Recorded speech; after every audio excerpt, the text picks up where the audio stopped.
नमस्कार दर्शक बंधु। आज आपण को भगवान शिवंकर एक अद्भुत कहानी शुणाइबाक जाउछु।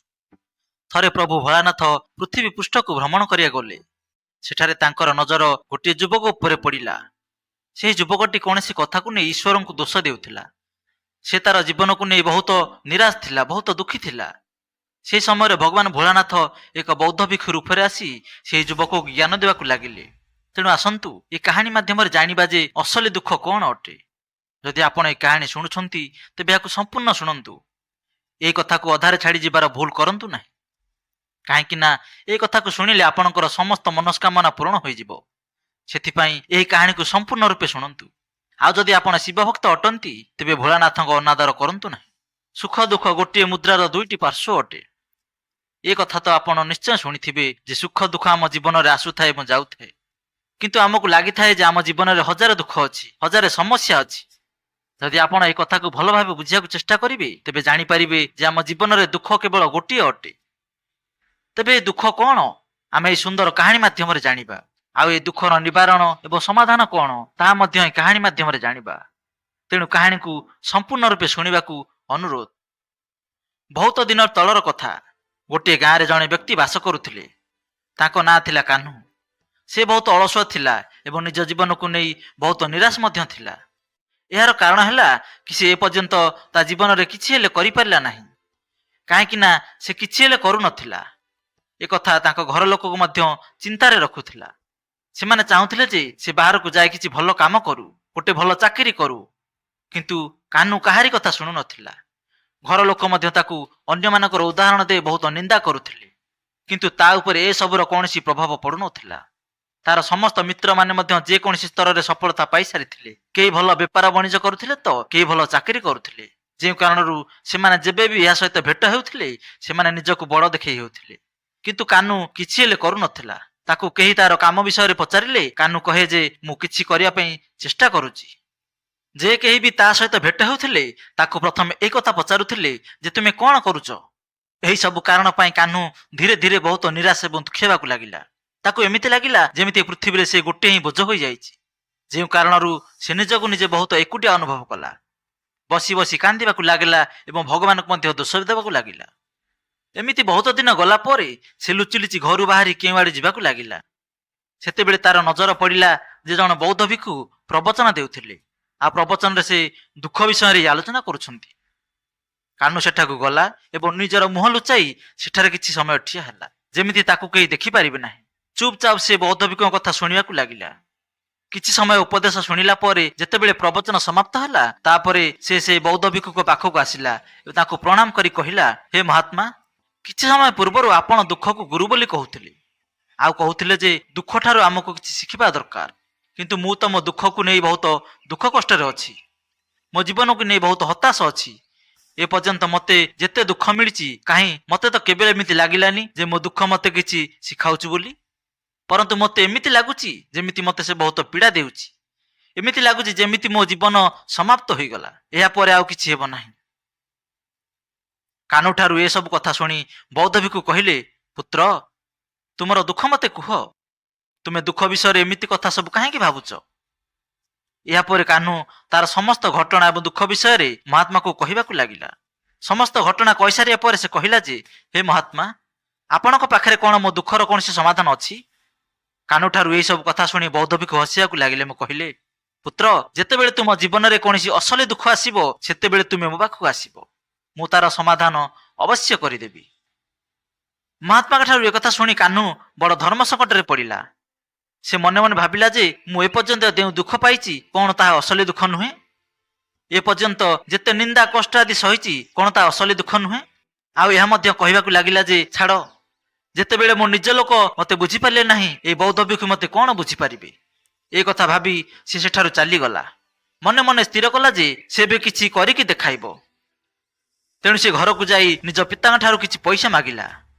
सेई टंका नै से एक व्यापार आरंभ कला। यह देखि तार पिता बहुत खुशी थिले कि जे जहा हेउ पुत्र किछि करिया पई चेष्टा तो करूची, किंतु ताकू व्यापार रे कोनसी सफलता मिलिला नाही। तेणु से पुणी हताश हेबाकू लागिला। से कौन करिवो ताकू किछि बुझा पड़ु नथिला। यह देखि तार पिता कहिले जे, ठीक अछि पुत्र, किछि कथा नाही, एही परि चेष्टा जारी रख। ଧୀରେ ଧୀରେ ସବୁକିଛି ଠିକ୍ ହୋଇଯିବ। ଏହାପରେ ସେ ପୁଣି ଥରେ ଚେଷ୍ଟା କଲା ଏବଂ ଏହିଥର ସେ ଧୀରେ ଧୀରେ ସଫଳତା ପାଇବାକୁ ଲାଗିଲା। ଦେଖୁ ଦେଖୁ ସେ 2-3 ବର୍ଷ ମଧ୍ୟରେ ଜଣେ ବଡ଼ ବେପାରୀରେ ପରିଣତ ହୋଇଗଲା। ଏବେ ତା ପାଖରେ ଧନ ସମ୍ପତ୍ତିର କୌଣସି ଅଭାବ ରହିଲା ନାହିଁ। ଯେଉଁ ଲୋକମାନେ ତାକୁ ନାପସନ୍ଦ କରୁଥିଲେ ସେମାନେ ଏବେ ତାକୁ ପସନ୍ଦ କରିବାକୁ ଲାଗିଲେ। ସମସ୍ତେ ତାକୁ ଏବଂ ତାର କାର୍ଯ୍ୟକୁ ପ୍ରଶଂସା କରିବାକୁ ଲାଗିଲେ। ତାର ମାତା ପିତା ମଧ୍ୟ ପୁତ୍ରର ସଫଳତା ଦେଖି ବହୁତ ଖୁସି ହୋଇଯାଇଥିଲେ। ଧୀରେ ଧୀରେ କାହ୍ନୁର ମିତ୍ର ସଂଖ୍ୟା ମଧ୍ୟ ବଢ଼ିବାକୁ ଲାଗିଲା। ତାର କିଛି ମିତ୍ର ତାକୁ ତାର ବେପାରକୁ ଆହୁରି ବଢ଼ିବା ପାଇଁ ମଧ୍ୟ କହିଲେ। କେବଳ ଏହି ନଗରରେ କାହିଁକି, ପୁରା ରାଜ୍ୟରେ ତୁମେ ଜଣେ ବଡ଼ ବେପାରୀ ହୋଇପାରିବ। ବିଭିନ୍ନ ରାଜ୍ୟର ଲୋକମାନେ ତୁମକୁ ଦେଖା କରିବା ପାଇଁ ଆସିବେ। ଆଉ ମଧ୍ୟ ରାଜ୍ୟର ରାଜା ମଧ୍ୟ ତୁମ ସହିତ ମିଶିବାକୁ ଚାହିଁବ। ଯଦି କେବେ ଦରକାର ପଡ଼େ ତେବେ ସେ ତୁମଠାରୁ ଧନ ଉଦ୍ଧାର ମଧ୍ୟ ନେଇପାରିବେ। କାହ୍ନୁଙ୍କୁ ମିତ୍ରର ଏହି କଥା ସବୁ ବହୁତ ପସନ୍ଦ ଆସିଲା। କାହ୍ନୁ ଭାବିଲା, ମୋ ମିତ୍ର ଠିକ୍ କହୁଛନ୍ତି, ମୋ ବେପାରକୁ ଆହୁରି ବଡ଼ କରିବାକୁ ପଡ଼ିବ। ଏହା ଭାବି ସେ ତାର ବେପାରକୁ ଆହୁରି ବଢ଼ାଇବାକୁ ଲାଗିଲା, ଆହୁରି ପରିଶ୍ରମ କରିବାକୁ ଲାଗିଲା। କିନ୍ତୁ ଏଥର ତା ପାଖରେ ଆଉ ଧୈର୍ଯ୍ୟ ନଥିଲା, ଯେଉଁ କାରଣରୁ ସେ କିଛି ଅନୁଚିତ କାର୍ଯ୍ୟ କରିବାକୁ ଲାଗିଲା, ଯାହାଦ୍ୱାରା କି ତାର ବେପାର ଜଲ୍ଦି ଜଲ୍ଦି ଆହୁରି ବଡ଼ ହୋଇଯିବ। ସେଥିପାଇଁ ସେ ଲୋକଙ୍କଠାରୁ ବହୁତ ମାତ୍ରାରେ ଧନ ଉଦ୍ଧାର ନେଲା, ଯାହାଦ୍ୱାରା ତା ଉପରେ ଆହୁରି ଅଧିକ ଋଣ ହେବାକୁ ଲାଗିଲା। ଆଉ ମଧ୍ୟ ତାର ଜିନିଷ ଉତ୍ପାଦନରେ ଅଧିକ ଲାଭ ପାଇବା ପାଇଁ ନିଜ ମାଲର ଗୁଣବତ୍ତାକୁ ମଧ୍ୟ ଖରାପ କରିଦେଲା। ସେଥିପାଇଁ ଏବେ ତାର ଜିନିଷରେ ଆଉ ସେହି ଗୁଣ ରହିଲା ନାହିଁ ଯାହା ଆଗରୁ ଥିଲା। କିନ୍ତୁ ସେ ତାର ମିତ୍ରଙ୍କର କଥା ଶୁଣୁଥିଲା। ସେମାନେ ଯେମିତି କହୁଥିଲେ ସେ ସେମିତି କରୁଥିଲେ। କିନ୍ତୁ ତା ପାଖରେ ଆଉ ଶାନ୍ତି ରହିଲା ନାହିଁ। ଧନ ସମ୍ପତ୍ତି, ଘର ଦ୍ୱାର, ଚାକର ବାକର ସବୁ ଥିବା ସତ୍ତ୍ୱେ ସେ ସବୁର ଲାଭ ଉଠାଇ ପାରୁନଥିଲା, କାହିଁକି ନା ତାର ସବୁ ନଜର କେବଳ ବେପାର ଉପରେ ହିଁ ଥିଲା। ଥରେ କାହ୍ନୁ ଗାଡ଼ିରେ ବସି ରାସ୍ତାରେ ଯାଉଥିବା ସମୟରେ ସେ ମହାତ୍ମାଙ୍କ ଆଶ୍ରମ ପଡ଼ିଲା। ତେଣୁ ସେ ସେଠାକୁ ଯାଇ ପଚାରିଲା, ମହାତ୍ମା, ଆପଣ କହିଥିଲେ ଯେ ଯେତେବେଳେ ମୋ ଜୀବନରେ କିଛି ଅସଲି ଦୁଃଖ ଆସିବ ସେତେବେଳେ ମୋ ପାଖକୁ ଆସିବୁ ବୋଲି। ସେଥିପାଇଁ ବର୍ତ୍ତମାନ ମୁଁ ଆପଣଙ୍କ ପାଖକୁ ଆସିଛି। ଏବେ ମୁଁ ବହୁତ ଦୁଃଖୀ ଅଛି। ଏମିତିକି ରାତିରେ ମୁଁ ଶୋଇପାରୁନି। ମୋ ପାଖରେ ସବୁ ଥାଇ ମଧ୍ୟ ମୁଁ ଏହାର ଲାଭ ଉଠାଇ ପାରୁନାହିଁ। ଏହିପରି ଭାବରେ ସେ ତାର ସମସ୍ତ କଥା ବୌଦ୍ଧ ଭିକ୍ଷୁଙ୍କୁ କହିଲା। ସବୁ କଥା ଶୁଣି ବୌଦ୍ଧ ଭିକ୍ଷୁ କହିଲେ, ପୁତ୍ର, ଯେତେବେଳେ ତୁମେ ପ୍ରଥମ ଥର ଆସିଥିଲ ସେତେବେଳେ ମଧ୍ୟ ତୁମେ ବହୁତ ଦୁଃଖୀ ଥିଲ। କିନ୍ତୁ ତୁମେ ତୁମ ଦୁଃଖରୁ କ'ଣ ଶିଖିଲ? କାହ୍ନୁ କହିଲା, ମହାତ୍ମା, ସେତେବେଳେ ମୁଁ ଏହା ଶିଖିଲି ଯେ କେବଳ ବସି ଭାବିଲେ କିଛି ହେବ ନାହିଁ। ସେଥିପାଇଁ ଜୀବନରେ କିଛି କରିବାକୁ ପଡ଼ିବ। ଏମିତିକି ଯେତେ କଷ୍ଟ ବାଧା ମଧ୍ୟ ଆସିଲେ ଆଶା ନ ଛାଡ଼ି ସେ କାର୍ଯ୍ୟକୁ ପ୍ରାଣପଣେ କରିବା ପାଇଁ ପଡ଼ିଥାଏ। କାହ୍ନୁଠାରୁ ସବୁ କଥା ଶୁଣି ବୌଦ୍ଧ ଭିକ୍ଷୁ ହସିବାକୁ ଲାଗିଲେ ଏବଂ କହିଲେ, ପୁତ୍ର, ଯେତେବେଳେ ତୁମ ଜୀବନରେ କିଛି ଅସଲି ଦୁଃଖ ଆସିବ ନା ସେତେବେଳେ ତୁମେ ମୋ ପାଖକୁ ଆସିବ। ସେତେବେଳେ ମୁଁ ତୁମକୁ ତୁମ ସମସ୍ୟାର ସମାଧାନ ବିଷୟରେ କହିବି। ଏତିକି କହି ବୌଦ୍ଧ ଭିକ୍ଷୁ ସେଠାରୁ ଉଠି ଚାଲିଗଲେ। ମହାତ୍ମାଙ୍କ ଠାରୁ ଏସବୁ କଥା ଶୁଣି କାହ୍ନୁ ଆଶ୍ଚର୍ଯ୍ୟଚକିତ ହେଲା। ସେ କିଛି ବୁଝିପାରୁନଥାଏ କ'ଣ କରିବ। ଏ ପର୍ଯ୍ୟନ୍ତ ସେ ଯେଉଁ ଦୁଃଖ ସହିଛି, ଦେଖିଛି, ଯେ କଷ୍ଟ ଭୋଗିଛି, ତାହା କ'ଣ ଅସଲି ଦୁଃଖ ନୁହେଁ? ଏହାପରେ ତା ମନରେ ଏକ ପ୍ରଶ୍ନ ସୃଷ୍ଟି ହେଲା ଯେ ପ୍ରକୃତରେ ଏହି ଅସଲି ଦୁଃଖ କ'ଣ? ଆଉ ଅସଲି ଦୁଃଖକୁ କେମିତି ଜାଣିବି? ଆଉ ମୁଁ କେମିତି ଜାଣିବି ଯେ ମୁଁ କେଉଁ ସମୟରେ ଅସଲି ଦୁଃଖରେ ଅଛି ବୋଲି? କିନ୍ତୁ ସେ କିଛି କହିଲା ନାହିଁ। ସେ ସବୁ ଭାବୁଥିବା ସମୟରେ ବୌଦ୍ଧ ଭିକ୍ଷୁ ଏକ ବଡ଼ ଘଡ଼ି ନେଇ ପହଞ୍ଚିଲେ। ସେ ମାଟି ଘଡ଼ି ଭିତରେ ବହୁତ ଗୁଡ଼ିଏ ସ୍ୱର୍ଣ୍ଣ ମୁଦ୍ରା ଥିଲା। ମାଟି ଘଡ଼ିଟିକୁ କାହ୍ନୁକୁ ଦେଇ ବୌଦ୍ଧ ଭିକ୍ଷୁ କହିଲେ, ପୁତ୍ର, ତୁମେ ଏହାକୁ ତୁମ ପାଦ ତଳେ ଥିବା ମାଟି ତଳେ ପୋତି ଦିଅ। ଏହା ମୋର କୌଣସି କାର୍ଯ୍ୟରେ ଲାଗୁନାହିଁ। ଯେତେବେଳେ ମୋର ଏହା ଦରକାର ପଡ଼ିବ ସେତେବେଳେ ମୁଁ ଏହାକୁ ଖୋଳି ବାହାର କରିଦେବି। କିନ୍ତୁ ବର୍ତ୍ତମାନ ଏହାକୁ ମାଟି ତଳେ ପୋତି ଦିଅ। ଏହାପରେ କାହ୍ନୁ ସେ ବୌଦ୍ଧ ଭିକ୍ଷୁଙ୍କ କଥା ମାନି ସେ ମାଟି ଘଡ଼ିକୁ ନେଇ ମାଟି ତଳେ ପୋତି ଦେଲା। ତାପରେ ବୌଦ୍ଧ ଭିକ୍ଷୁକୁ ପ୍ରଣାମ କରି ସେ ସେଠାରୁ ଚାଲିଗଲା। ଏହିପରି ଭାବରେ ଧୀରେ ଧୀରେ ସମୟ ବିତି ଚାଲିଲା। ସମୟ ସହିତ କାହ୍ନୁ ବେପାରରେ ଆହୁରି ଉନ୍ନତ କରିବାକୁ ଲାଗିଲା। କିନ୍ତୁ ଜିନିଷର ଗୁଣବତ୍ତା ଭଲ ନ ହେବା କାରଣରୁ ଏବେ ତା ବେପାରରେ ଧୀରେ ଧୀରେ କ୍ଷତି ହେବାକୁ ଲାଗିଲା। ଆଉ ଧୀରେ ଧୀରେ ଏମିତି ସମୟ ଆସିଲା ଯେ ତାର ବେପାର ସମ୍ପୂର୍ଣ୍ଣ ଭାବେ ବୁଡ଼ିଗଲା। ବର୍ତ୍ତମାନ ତା ପାଖରେ ଆଉ କିଛି ନଥିଲା। ବରଂ ସେ ଯେଉଁ ଋଣ କରଜ କରିଥିଲା ତାକୁ ମଧ୍ୟ ସୁଝିବାକୁ ବାକି ଥିଲା। କିନ୍ତୁ ସେ ଯେହେତୁ ତାର ମିତ୍ରମାନଙ୍କ ଠାରୁ କରଜ କରି ନେଇଥିଲା, ତେଣୁ ସେ ଟିକେ ଆଶ୍ଚର୍ଯ୍ୟ ଥିଲା ଯେ ମିତ୍ରମାନଙ୍କର କରଜ ପରିଶୋଧ କରିବାରେ ଡେରି ହେଲେ ମଧ୍ୟ ଚଳିବ। ସେ ଭାବୁଥିଲା ସେ ତାର ଖରାପ ସମୟରେ ତାର ମିତ୍ରମାନେ ତା ସହିତ ଠିଆ ହେବେ। କିନ୍ତୁ ପରିସ୍ଥିତି ଓଲଟା ହେଲା। ତା ବେପାର ବୁଡ଼ିଗଲା ପରେ ପ୍ରଥମେ ତାର ମିତ୍ରମାନେ ହିଁ ଆସି ପ୍ରଥମେ ତାକୁ ପଇସା ମାଗିବାକୁ ଲାଗିଲେ। ସେତେବେଳେ କାହ୍ନୁ ବୁଝିପାରିଲା ଯେ ଏଠି କେହି ବି ନିଜର ନୁହନ୍ତି। ସେ ତାର ମିତ୍ରମାନଙ୍କ କରଜ ପରିଶୋଧ କରିବା ପାଇଁ ଟିକେ ସମୟ ମାଗିଲା, କିନ୍ତୁ କେହି ହେଲେ ତା କଥା ଶୁଣିଲେ ନାହିଁ। ଓଲଟା ତାକୁ ଜୀବନରେ ମାରିଦେବା ପାଇଁ ଧମକ ମଧ୍ୟ ଦେଲେ। ମିତ୍ରମାନଙ୍କ ଠାରୁ ଏଭଳି କଥା ଶୁଣି କାହ୍ନୁ ଏକଦମ ଆଶ୍ଚର୍ଯ୍ୟ ହୋଇଗଲା। ସେ ଯାହା କିଛି ଭାବୁଥିଲା ତାର ସବୁ ଓଲଟା ହୋଇଗଲା। ଯେଉଁ ବେପାର ପାଇଁ ତାର ଏତେ ସବୁ ମିତ୍ର ସୃଷ୍ଟି ହୋଇଥିଲେ ସେମାନେ ସବୁ ତାଠାରୁ ଦୂରେଇ ଗଲେ। ଧୀରେ ଧୀରେ ତାର ସବୁ ସମ୍ପତ୍ତି ନିଲାମ ହୋଇଗଲା। ଏବେ ତା ପାଖରେ କିଛି ହେଲେ ନଥିଲା। ସେ ବର୍ତ୍ତମାନ ଦାଣ୍ଡର ଭିକାରୀ ହୋଇଯାଇଥିଲା। ପରିଶେଷରେ ହାର ମାନି ସେ ତାର ମାତା ପିତାଙ୍କ ପାଖକୁ ଗଲା ଏବଂ କହିଲା, ପିତାଶ୍ରୀ ମୋତେ କିଛି ହେଲେ ସାହାଯ୍ୟ କରନ୍ତୁ, ମୁଁ ବହୁତ ଋଣ କରିଦେଇଛି, ତାକୁ ପରିଶୋଧ କରିବାର ଅଛି, ଦୟାକରି ମୋତେ କିଛି ସହାୟତା କରନ୍ତୁ। ଏହାପରେ କାହ୍ନୁର ପିତା କହିଲେ, ପୁତ୍ର ବର୍ତ୍ତମାନ ମୋ ପାଖରେ କେବଳ ସମ୍ପତ୍ତି ବୋଲି ଏଇ ଘର ଖଣ୍ଡେ ହିଁ ଅଛି, ଯଦି ଏହାକୁ ମଧ୍ୟ ବିକିଦେବି ମୁଁ ଏବଂ ତୋ ମା କେଉଁଠାରେ ରହିବୁ? ସେଥିପାଇଁ ମୁଁ ତତେ କ୍ଷମା ମାଗୁଛି, ତତେ ବର୍ତ୍ତମାନ ମୁଁ କୌଣସି ସାହାଯ୍ୟ କରିପାରିବି ନାହିଁ। ନିଜ ମାତା ପିତାଙ୍କ ଠାରୁ ଏଭଳି କଥା ଶୁଣି କାହ୍ନୁ ଚୁପଚାପ ସେଠାରୁ ଚାଲିଗଲା। ମନେ ମନେ ଭାବୁଥାଏ ଯେ ମୋ ପାଖରେ ତ ଯାହା ଥିଲା ଚାଲିଗଲା, ଏବେ ମୁଁ ବଞ୍ଚି କ'ଣ କରିବି? ଏବେ ମୋ ପାଖରେ କେବଳ ଗୋଟିଏ ରାସ୍ତା ଅଛି, ଯାହାଦ୍ୱାରା ମୁଁ ଏ କରଜରୁ ମୁକ୍ତି ପାଇପାରିବି। ଏହା ଭାବି ସେ ଗୋଟିଏ ଉଚ୍ଚ ପାହାଡ଼ ଉପରେ ପହଞ୍ଚିଗଲା। ପାହାଡ଼ ଉପରେ ପହଞ୍ଚିବା ସମୟରେ ତାର ମନେ ପଡ଼ିଲା ଯେ ବୌଦ୍ଧ ଭିକ୍ଷୁ କହିଥିଲେ, ପୁତ୍ର ଯେତେବେଳେ ତୋର ଅସଲି ଦୁଃଖ ସମୟ ଆସିବ ସେତେବେଳେ ତୁ ମୋ ପାଖକୁ ଆସିବୁ, ମୁଁ ତୁମ ସମସ୍ୟାର ସମାଧାନ ନିଶ୍ଚୟ କରିଦେବି। ଏହାପରେ କାହ୍ନୁ ମନରେ ପୁଣି ଥରେ ବଞ୍ଚିବାର ଆଶା ସଞ୍ଚାର ହେଲା। ସେ ଦୌଡ଼ି ଦୌଡ଼ି ଆସି ବୌଦ୍ଧ ଭିକ୍ଷୁଙ୍କ ପାଖରେ ପହଞ୍ଚିଲା। ବୌଦ୍ଧ ଭିକ୍ଷୁକୁ ପ୍ରଣାମ କରି ତା ଉପରେ ବିତିଥିବା ସମସ୍ତ କଥା ଗୋଟି ଗୋଟି କରି କହିଲା। ଆଉ ମଧ୍ୟ କହିଲା, ମହାତ୍ମା ଆପଣ କହିଥିଲେ ଯେ ଯେତେବେଳେ ମୋ ଉପରେ ଅସଲି ଦୁଃଖ ଆସିବ ସେତେବେଳେ ଆପଣ ମୋତେ ନିଶ୍ଚୟ ସାହାଯ୍ୟ କରିବେ। ଏହାପରେ ବୌଦ୍ଧ ଭିକ୍ଷୁ କାହ୍ନୁର ଏ କଥାକୁ ଶୁଣି ହସିଲେ ଏବଂ କହିଲେ, ପୁତ୍ର କେଉଁ ଅସଲି ଦୁଃଖ? ତୁମ ଜୀବନରେ ଯେତେବେଳେ ଅସଲି ଦୁଃଖ ଆସିବ ସେତେବେଳେ ତୁମ ମୋ ପାଖକୁ ଆସିବ, ଆଉ ମୁଁ ତୁମକୁ ଅବଶ୍ୟ ସାହାଯ୍ୟ କରିବି। ବୌଦ୍ଧ ଭିକ୍ଷୁଙ୍କ ଠାରୁ ଏଭଳି କଥା ଶୁଣି କାହ୍ନୁର ଧୈର୍ଯ୍ୟର ବନ୍ଧ ଭାଙ୍ଗିଗଲା ଏବଂ ସେ ବୌଦ୍ଧ ଭିକ୍ଷୁ କହିଲା, ମହାତ୍ମା ଏଇ ଅସଲି ଦୁଃଖ କ'ଣ ଅଟେ?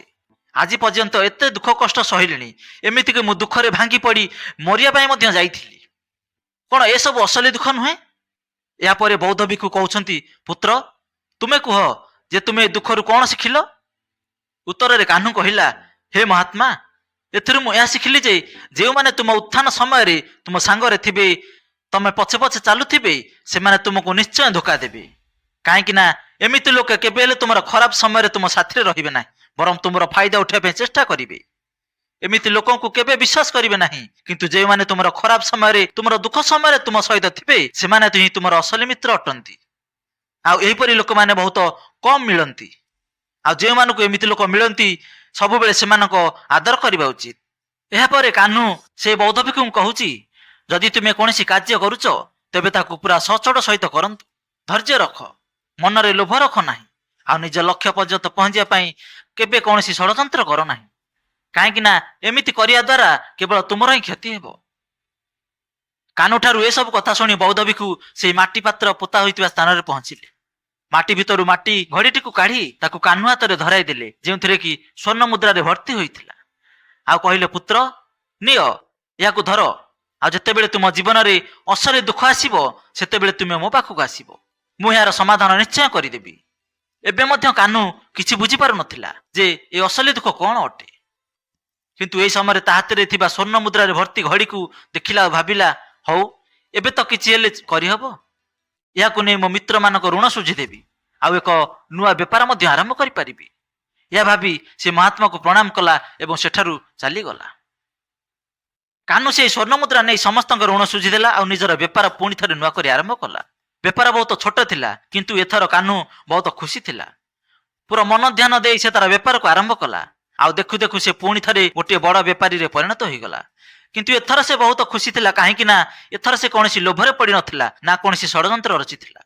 ଏଥର ସେ ପୁରା ସଚୋଟର ସହିତ, ପୁରା ପରିଶ୍ରମର ସହିତ ତାର ବେପାରକୁ ଆଗକୁ ବଢ଼ାଉଥିଲା। କିନ୍ତୁ ଆପଣ ଯେତେ ଧନୀ ହେବେ ଆପଣଙ୍କ ମନରେ ସେତେ ଡର ଭୟ ଉତ୍ପନ୍ନ ହୋଇଥାଏ। ତାହା ହେଉଛି ନିଜ ଧନ ସମ୍ପତ୍ତିକୁ ହରାଇବାର ଭୟ, ଯେଉଁ କାରଣରୁ ଆପଣ ଦାନ କରିବା, ପୁଣ୍ୟ କାମ କରିବା ଆରମ୍ଭ କରିଦିଅନ୍ତି, ଯେମିତିକି ଆପଣଙ୍କ ଜୀବନରେ କେବେ କୌଣସି ଦୁଃଖ ନ ଆସୁ। କିନ୍ତୁ ଏ ଜୀବନ ଦୁଃଖ ଏବଂ ସୁଖର ସଙ୍ଗମ ଅଟେ, ଯେଉଁ କାରଣରୁ ସମସ୍ତଙ୍କୁ ଦୁଃଖ ଏବଂ ସୁଖ ମଧ୍ୟରେ ଯିବାକୁ ପଡ଼ିଥାଏ। ଏହି କାରଣରୁ କାହ୍ନୁ ଜୀବନରେ ପୁଣି ଥରେ ଏକ ଦୁଃଖ ଆସି ହାଜର ହେଲା। ସେ ଦୁଃଖ ହେଲା କାହ୍ନୁର ମାତା ଏବଂ ପିତା ଦୁଇ ଜଣଙ୍କର ମୃତ୍ୟୁ ହେଲା। କାହ୍ନୁ ତାର ମାତା ପିତାଙ୍କୁ ବହୁତ ଭଲ ପାଉଥିଲା, ଯେଉଁ କାରଣରୁ ତା ମନରେ ବହୁତ ବଡ଼ ଆଘାତ ଲାଗିଲା। ମାତା ପିତାଙ୍କୁ ଶେଷ ଥର ପାଇଁ ଦେଖୁଥିବା ସମୟରେ ତା ମନରେ ହଜାର ପ୍ରଶ୍ନ ଉଙ୍କି ମାରୁଥିଲା। ଯେଉଁ ସମ୍ପତ୍ତି ପାଇଁ ସବୁବେଳେ ଝଗଡ଼ା ଝାଟି ହେଉଥିଲା, ଆଜି ତାହାର ଦେଖାଶୁଣା କରିବା ପାଇଁ କେହି ହେଲେ ନାହାନ୍ତି। ତାର ମାତା ପିତା ଯାହା ପରିଶ୍ରମ କରି ଏକାଠି କରିଥିଲେ ସବୁ ଏଠାରେ ପଡ଼ି ରହିଗଲା, କିନ୍ତୁ ଏବେ ସବୁ ସରିଯାଇଥିଲା। କାହ୍ନୁର ମନ ବହୁତ ଅସ୍ଥିର ହେଉଥିଲା, ସେ ନିଜକୁ ବହୁତ ଏକୁଟିଆ ଅନୁଭବ କରୁଥିଲା। ସେ ଏପଟେ ସେପଟେ ଦେଖିବାକୁ ଲାଗିଲା। ସେତେବେଳେ ତାକୁ ବୌଦ୍ଧ ଭିକ୍ଷୁଙ୍କ କଥା ମନେ ପଡ଼ିଲା। ସେ ଦୌଡ଼ି ଦୌଡ଼ି ଯାଇ ବୌଦ୍ଧ ଭିକ୍ଷୁଙ୍କ ପାଖରେ ପହଞ୍ଚିଲା। କାହ୍ନୁକୁ ଦେଖି ବୌଦ୍ଧକୁ ପଚାରିଲେ, କଣ ହେଲା ପୁତ୍ର? କଣ ପୁଣି କିଛି ଦୁଃଖ ପଡ଼ିଲା କି? କାହ୍ନୁ କହିଲା, ନା ମହାତ୍ମା, ଏବେ ତ ସବୁ ଠିକ ଅଛି, କିନ୍ତୁ ଆଜି ମୋର ମାତା ପିତାଙ୍କର ମୃତ୍ୟୁ ହୋଇଗଲା। ମୁଁ ନିଜକୁ ବହୁତ ଏକୁଟିଆ ଅନୁଭବ କରୁଛି, ବହୁତ ଦୁଃଖୀ ଅନୁଭବ କରୁଛି। ଆଜି କାହିଁକି ବହୁତ ଖାଲି ଖାଲି ଲାଗୁଛି। ପୁତ୍ର, ଏଥିରେ ଦୁଃଖ କରିବାର କଣ ଅଛି? ଏହା ତ ଜୀବନର ସତ୍ୟ ଅଟେ। ଗୋଟିଏ ଥର ତ ସମସ୍ତଙ୍କୁ ଯିବାର ଅଛି। ଏଠାରେ କେହି ରହିଛି ନା କେହି ରହିବେ? ସମସ୍ତେ ଗୋଟିଏ ଦିନ ମୃତ୍ୟୁ ପ୍ରାପ୍ତି ନିଶ୍ଚୟ ହେବେ। ଆଉ ମୃତ୍ୟୁ କେବେ ଆସିବ ଏ କଥା କେହି ଜାଣନ୍ତି ନାହିଁ। ହୋଇପାରେ ତୁମର ମୃତ୍ୟୁ କାଲି ହୋଇପାରେ, ନହେଲେ ଆଜି କିମ୍ବା ଏହି ମୁହୂର୍ତ୍ତରେ ହୋଇପାରେ। ଏହା ଶୁଣି କାହ୍ନୁ ଆଶ୍ଚର୍ଯ୍ୟଚକିତ ହୋଇଗଲା। ସେ ବୌଦ୍ଧ ଭିକ୍ଷୁଙ୍କୁ କହିଲା, ହେ ମହାତ୍ମା, ଆପଣ ଏ କଣ କହୁଛନ୍ତି? ମୁଁ ତ ଏବେ ପୁରା ଯବାନ ଅଛି, ଆଉ ମତେ ଏବେ ପୁରା ଜୀବନ ବଞ୍ଚିବାର ଅଛି। ମୁଁ ତ ବଞ୍ଚିବାକୁ ଚାହୁଁଛି, କିଛି କରିବାକୁ ଚାହୁଁଛି। ବୌଦ୍ଧ ଭିକ୍ଷୁ କହୁଛନ୍ତି, ପୁତ୍ର, ତୁମେ ଭ୍ରମରେ ରହୁନାହିଁ ଯେ ତୁମେ ଏବେ ମୃତ୍ୟୁପ୍ରାପ୍ତ ହେବ ନାହିଁ ବୋଲି, ଆଉ ମୃତ୍ୟୁ କେବଳ ବୁଢ଼ା ବୟସରେ ଆସେ ବୋଲି। ଯବାନ ବୟସରେ ମଧ୍ୟ ବୁଢ଼ାଙ୍କ ସାମ୍ନାରେ ମୃତ୍ୟୁ ହୋଇଯାଏ। ବୌଦ୍ଧ ଭିକ୍ଷୁଙ୍କ ଠାରୁ ସମସ୍ତ କଥା ଶୁଣି କାହ୍ନୁ ଆହୁରି ଭାଙ୍ଗି ପଡ଼ିଲା, ଆଉ ସେ ସେଠାରୁ ଚାଲିଗଲା। ଏହାପରେ ତା ମନ ଆଉ ବେପାରରେ ମଧ୍ୟ ଲାଗିଲା ନାହିଁ। ଯେକୌଣସି କାର୍ଯ୍ୟ କଲେ ତା ମନରେ ବହୁତ ସାରା ପ୍ରଶ୍ନ ଉଠିଲା। ସେ କଣ କରୁଛି, କାହିଁକି କରୁଛି, ଏହା ସହ ତା ମନରେ ଆହୁରି ଏକ ପ୍ରଶ୍ନ ମଧ୍ୟ ଉତ୍ପନ୍ନ ହେଲା। କଣ ଆମେ କେବଳ ଏଠାକୁ ଆସିଛେ ଯେ କେବଳ ଜୀବନକୁ ଉପଭୋଗ କରିବା ଆଉ ମୃତ୍ୟୁପ୍ରାପ୍ତ ହୋଇଯିବା? ସେ ଏହା ବୁଝିପାରୁନଥିଲା ଯେ ଜୀବନର ପ୍ରକୃତ ଉଦ୍ଦେଶ୍ୟ କଣ। ବହୁତ ଜ୍ଞାନୀ ବିଦ୍ୱାନ ପଣ୍ଡିତକୁ ସେ ପ୍ରଶ୍ନ ପଚାରିଲା, କିନ୍ତୁ ସେ ଏହାର କୌଣସି ସନ୍ତୋଷଜନକ ଉତ୍ତର ପାଇଲା ନାହିଁ। ଆଉ ଯେତେବେଳେ ତାକୁ କୌଣସି ଉତ୍ତର ମିଳିଲା ନାହିଁ, ସେତେବେଳେ ତାର ଦୁଃଖ ଆହୁରି ବଢିଗଲା। ଏହି ସମୟରେ ତାକୁ ପୁଣି ଥରେ ସେହି ବୌଦ୍ଧ ଭିକ୍ଷୁଙ୍କ କଥା ମନେ ପଡ଼ିଲା। ବୌଦ୍ଧ ଭିକ୍ଷୁଙ୍କ ପାଖରେ ପହଞ୍ଚି ତା ମନରେ ଥିବା ସମସ୍ତ ପ୍ରଶ୍ନ ସେ ମହାତ୍ମାକୁ ପଚାରିଲା। କାହ୍ନୁଠାରୁ ଏସବୁ ପ୍ରଶ୍ନ ଶୁଣି ମହାତ୍ମା ହସିଲେ, ଆଉ କହିଲେ, ପୁତ୍ର, ଆଜି ପ୍ରଥମ ଥର ତୁମେ ଜୀବନରେ ଅସଲି ଦୁଃଖ ଉତ୍ପନ୍ନ ହୋଇଛି। ବାସ୍ତବରେ ଏହା ହେଉଛି ଦୁଃଖ, ଯାହାକି ଆମେ ଜାଣିନାହେଁ ଯେ ଆମେ କଣ କରୁଛେ, କୁଆଡ଼େ ଯାଉଛେ, କାହିଁକି ଯାଉଛେ, ମୁଁ କିଏ, କଣ କରୁଛି, କାହିଁକି କରୁଛି। ଏହାପରେ କାହ୍ନୁ କହିଲା, ମହାତ୍ମା, ମୋର এই ଦୁଃଖର ସମାଧାନ କରନ୍ତୁ।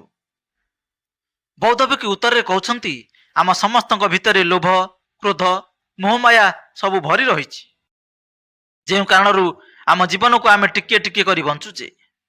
ଆମର ଚେତନା କେବେ ଏକ ହୋଇପାରୁନାହିଁ। ଆମେ କେବେ ଗୋଟିଏ କଥା ଭାବି ପାରୁନାହିଁ। ଆମେ କିଛି ବୁଝିପାରୁନାହିଁ। ଆମର ଚେତନା ସବୁ ଛିନ୍ନ ଭିନ୍ନ ହୋଇଯାଏ। ଆଉ ଆଜିର ସମୟରେ ତ କାହା ପାଖରେ ସମୟ ନାହିଁ ଯେ କେହି ନିଜକୁ ଦେଖିପାରିବ, ନିଜକୁ ବୁଝିପାରିବ, ନିଜକୁ ଜାଣିବାକୁ ଚେଷ୍ଟା କରିବ। ବାସ୍ତବରେ ସମସ୍ତେ ଦୁଃଖ ଦୁଃଖ କହି ଚିତ୍କାର କରୁଛନ୍ତି। ତାର ସମାଧାନ କରିବା ପାଇଁ ସବୁ ସମ୍ଭବ ଚେଷ୍ଟା ମଧ୍ୟ କରୁଛନ୍ତି, କିନ୍ତୁ ଏସବୁ ଦୁଃଖ ତ ବାସ୍ତବରେ ଦୁଃଖ ହିଁ ନୁହେଁ। ତେବେ ଏହାର ସମାଧାନ କେମିତି ହୋଇପାରିବ? ଏହା ତ କେବଳ ପରିସ୍ଥିତି ଅଟେ, ଯେଉଁ ଯୋଗୁଁ ଆମେ ନିଜକୁ ଦୁଃଖୀ ବୋଲି ଭାବୁଥାଉ। ଆଉ ସମାଧାନର ଯେତେବେଳେ କୌଣସି ରାସ୍ତା ଦେଖା ନଯାଏ, ସେତେବେଳେ ଆମେ ଗୋଟିଏ ରାସ୍ତା ବାଛି ନେଉ, ତାହା ହେଉଛି ମୃତ୍ୟୁ। ତେଣୁ ଏହାର କୌଣସି ସମାଧାନ ନାହିଁ। ଯଦି ବାସ୍ତବରେ ଆମେ ସମସ୍ୟାର ସମାଧାନ ଚାହୁଁଛେ, ତେବେ ଆପଣ ନିଜକୁ ସମ୍ପୂର୍ଣ୍ଣ ଭାବେ ଏକାଠି କରନ୍ତୁ। ନିଜର ଶକ୍ତିକୁ ଏହି ସଂସାରରେ ପୁନଶ୍ଚ ଫେରାଇ ଆଣିବାକୁ ପଡ଼ିବ। ଏହାକୁ ଧ୍ୟାନ ଦ୍ୱାରା ମୃତ୍ୟୁ ପୂର୍ବରୁ ନିଜକୁ ନିଜେ ଚିହ୍ନନ୍ତୁ, ନିଜକୁ ନିଜେ ଜାଣନ୍ତୁ। ଏହାପରେ ବୌଦ୍ଧ ଭିକ୍ଷୁକୁ କାହ୍ନୁ ପଚାରୁଛି, ମହାରାଜ, ତେବେ କଣ ଆମେ ଏଇ ଜୀବନକୁ ବଞ୍ଚିବା ଉଚିତ ନୁହେଁ? କଣ ନିଜ ଇଚ୍ଛାକୁ ପୂରା କରିବା ଉଚିତ ନୁହେଁ? ଜବାବରେ ବୌଦ୍ଧ ଭିକ୍ଷୁ କହୁଛନ୍ତି, ଆମକୁ କାହା ସହିତ ମଧ୍ୟ ଡୋରି ଲଗାଇବା ଉଚିତ ନୁହେଁ। ମନୁଷ୍ୟର ଇଚ୍ଛା ଗୋଟିଏ ପର୍ବତରୁ ଝରୁଥିବା ଝରଣା ପରି ହୋଇଥାଏ, ଯାହା ଉପରେ କାହାର କୌଣସି ନିୟନ୍ତ୍ରଣ ନଥାଏ। ଏହାକୁ କେବଳ ଦେଖିବା ଏବଂ ଅସ୍ଥିର ହେବା ଛଡ଼ା ଆଉ କିଛି କରିହୁଏ ନାହିଁ। କିନ୍ତୁ ଯେତେବେଳେ ଆପଣ ନିଜ ଉପରେ ଧ୍ୟାନ ଦେଇଥାନ୍ତି, ସେତେବେଳେ ଆପଣ ନିଜକୁ ଚିହ୍ନି ପାରିଥାନ୍ତି, ବୁଝିପାରିଥାନ୍ତି। ସେତେବେଳେ ଆପଣ ଏହାକୁ ନିୟନ୍ତ୍ରଣ କରିପାରିଥାନ୍ତି। ସେତେବେଳେ ସମସ୍ତ ଇଚ୍ଛା ମଧ୍ୟ ତୁମ ବଶରେ ରହିଥାନ୍ତି। ଆପଣ ଚାହିଁଲେ ଏ ଇଚ୍ଛା ମଧ୍ୟ ପୂର୍ଣ୍ଣ କରିପାରିବେ।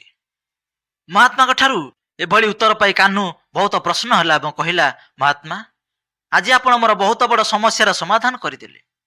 ମନୁଷ୍ୟର ଅସଲି ଦୁଃଖ ଏହା ନୁହେଁ ଯେ ଆମେ ଯାହା ଦେଖୁଛେ, ଯାହା ଆମେ ହରାଉଛେ ଆଉ ଯାହା ପାଉଛେ।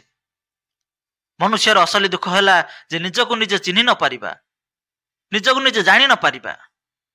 ମନୁଷ୍ୟ ଜୀବନର ଉଦ୍ଦେଶ୍ୟକୁ ବୁଝି ନ ପାରିବା। ତେଣୁ ମାନବ ହିସାବରେ ପ୍ରତ୍ୟେକ ପ୍ରାଣୀ ନିଜର ଅନ୍ତର୍ନିହିତ ଶକ୍ତିକୁ ଜାଣିବାକୁ ଚେଷ୍ଟା କରନ୍ତୁ, ତେବେ ଯାଇ ମନୁଷ୍ୟର ଜନ୍ମ ସାର୍ଥକ ହେବ। ଦର୍ଶକ ବନ୍ଧୁ, କେମିତି ଲାଗିଲା ଆଜିର ଜ୍ଞାନବର୍ଦ୍ଧକ ଭିଡିଓ?